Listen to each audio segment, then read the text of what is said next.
Hey everybody, it's been about 5 seconds since I finished recording my last tutorial, so let's jump into this new one. I am here in Blender and I've worked on the main ship material and on the blue strip material, okay? I'm not going to bother with this emission material, I like it how it is. I am going to work on this metal material. The way it is now, it's just a glossy shader. I'm just going to delete that and add a principled BSDF node over here, plug it into the surface, and now it doesn't look like it's metal anymore, but that's very easy to change. Just slide the metallic slider. I am going to lower the roughness a little bit so that it looks more like a shiny metal, and maybe darken it a little bit. That's not the right way to darken. Over here. And it already looks like what we had, but I'm going to improve on it. What I'm going to do is, over here on the metallic, what I'm going to do is I'm just going to add a noise texture with the mapping setup that comes with Blender, and I'm gonna increase the hell out of the scale. Alright, I just need the scale to be huge. I might use the UVs for that, they might be better. Yeah, they're better. Just need to increase the scale, and over here I'm gonna use a color ramp node and crush the hell out of the black. So just want a few black spots, and I'm gonna intensify them a little bit. This might be too many, this might be enough, and I'm gonna use that as my metallic map. So now I have a few areas that don't look like metal. I have a few non-metallic areas on my metal. And why would I ever want that? Well, because I can also use this as a map. So I'm just going to add a mix RGB node, copy paste this color, and over here I am going to choose a orangey color. And the way that this works, obviously, now it's blending the colors about 50-50. But if I set it to 1, it's going to be only the bottom color. If I set it to 0, it's going to be only the top color. So if I set the factor to exactly this map over here, I might just get a better color. I'm gonna place it onto the base color, and ta-da! I have some rust looking things. But I'm not done. First of all, because this is kind of too bright, I'm just going to lower it a bit. And also because I kind of need this to be really rough. I have a low roughness just generally. So if I pluck this, this is kind of going to do the opposite of what I want. So I'm just going to invert it, right? I want these dots to be very rough, but I don't want anything to be 100% rough or 100% not rough. So I'm just going to use a contrast to dial that in a little. You've seen me do that in my previous tutorial. If you've watched it, if you didn't, what the hell are you doing here? Go watch my previous tutorial. And I'm just going to overall, this isn't going to work because once something's 100% white, there isn't much I can do about it, but I'm going to use a color ramp because the color ramp gives me a little bit more fine control. So I'm just going to raise the dark colors a bit, and I'm going to lower the bright colors a bit. Okay, and I'm gonna plug that into my roughness, and let's see what happens. Now, cool, now these areas are pretty rough, whilst these areas over here kind of shiny. I'm just gonna make them a little bit less shiny, and I have some rust. Oh, now let's very quickly use a Musgraph texture to create some bump. Using the vector over here, let's look at that. Let's fool around with the scale till it doesn't look like garbage anymore. You know, detail, the dimension, the lacunarity. I like how kind of unpredictable this is. I really like this texture. I'm gonna add a bright contrast node just to kind of tame it a bit, just get these blacks up a bit. And that's a nice looking bump map. Might increase the scale a bit. Yeah, and that's not too bad. You know, and I might lower the contrast again. Like that's good. I don't want any 100% black parts in here.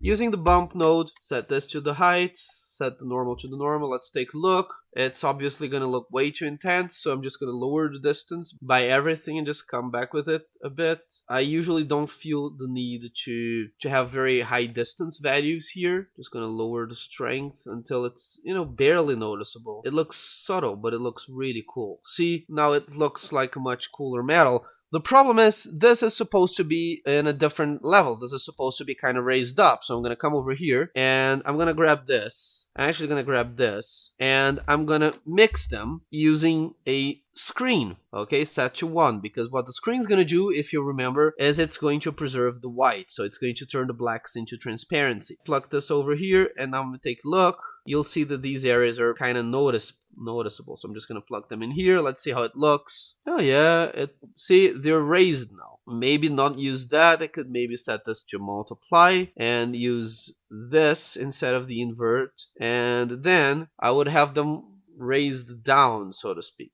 So I would have them kind of shrunk in a bit. Yeah, that's really cool. I might just take a look at this noise texture this over here, because I feel like I could have a few more splotches. I like them a lot now, and I would like them to be more noticeable. So I'm just gonna very carefully do that. Now it might be too much. I can just kind of over here kind of control the intensity of them a bit. That's pretty cool. See, take a look at it. That's pretty cool. So this is how I'm gonna do the metal material. It's a really cool technique that I really like. It makes the ship look worn out. You know, you've had this ship for a while and you haven't really been taking the most care with it right now. Now I'm gonna save because I need to switch to rendered view and I need to use cycles for this particular feature to work. This feature just doesn't work on Eevee. I'm actually going to increase the render samples. It's gonna work okay. If you lower this if you don't have a strong enough GPU, alright? And I'm actually not gonna use viewport denoising for this because it might actually get in the way. If it becomes too annoying, I'll just bring it back. I am going to add a node called geometry, and I am going to use an output called pointiness. And if you look at this output and I just pass it through a color ramp, what you'll see is that it finds these areas that are sort of crevices. The more an area looks like a crevice, like here for instance, the more this node is going to work. But when you think about that, these areas are the areas that people wouldn't necessarily clean as much. These are the areas where people would maybe be kind of lazy. So I want that to be a part of my color material because these areas would be a bit darker because just people would be too lazy to clean. Just think you're the guy who could clean the ship. I mean, you would spend more time here than, you know, inside here. You need to get a special thing and it's a pain in the ass. And I mean, this ship came all the way from outer space. I mean, like they had bigger worries, you know. They just parked in here. They didn't bother cleaning. So I'm just gonna add a mix RGB node. I am gonna set it to multiply, which is, I mean, I can zoom in instead of just squinting my eyes. That's better. And I'm gonna place this on the top, and my ship broke.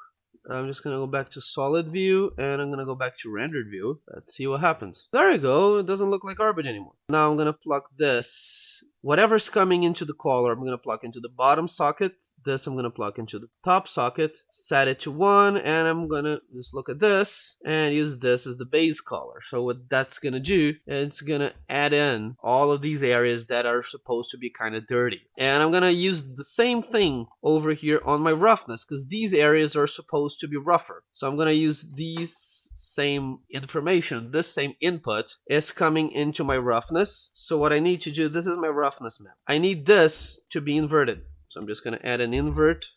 And these areas here, the wider, the rougher. And I am going to add this as a mix RGB. Again, I need to preserve the whites, so I am going to use screen. This is the exact opposite process. Screen, set the factor to 1, so you compare this to this. So you're gonna have some really rough areas over here because these areas are dirtier. And this is just a really neat way to get some more surface imperfections and some more to break up your material a little bit more and its procedure. So I'm just gonna go ahead and actually select all these nodes over here. I'm gonna copy them and I'm gonna come over to the main ship blue material and I'm gonna paste them over here. And now my ship's busted. So I'm just gonna go back to solid and back into rendered view. These will be blended with the roughness, so I just need to plug whatever is in the roughness over here and plug this over here, and these, let's bring this over here. Whatever's coming into the color comes into the bottom socket of this, and this comes over here. So it gives me, if I look at this and I look here, it gives me a bit of a layer of dirt into my material. Okay, I'm actually going to do the same thing with the metal material. Paste that in over here. Why is that happening?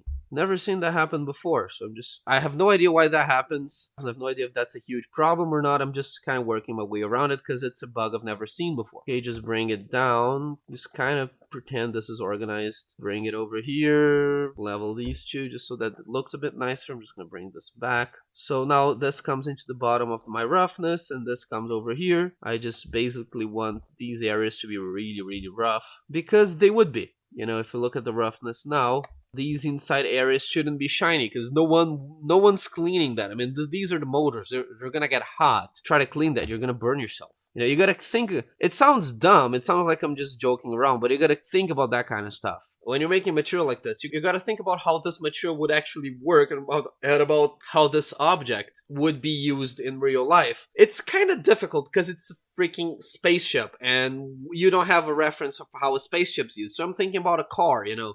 Maybe this alien's in a hurry, they don't bother cleaning the motor. I've seen some dirty cars in my life. So this is kind of the reference that I have to pull from. So I'm just going to come back to Blender, and I'm going to very quickly, I'm going to switch to GPU rendering, and over here on edit preferences system, I am using optics. All right, save. I'm just over here, I want it to be on solid. I am gonna hit F12 and just give it a quick render so that you guys can see how the ship's looking now, and so that we can have a nice frame of references to how they look. I might change, I don't know if I like these round that much.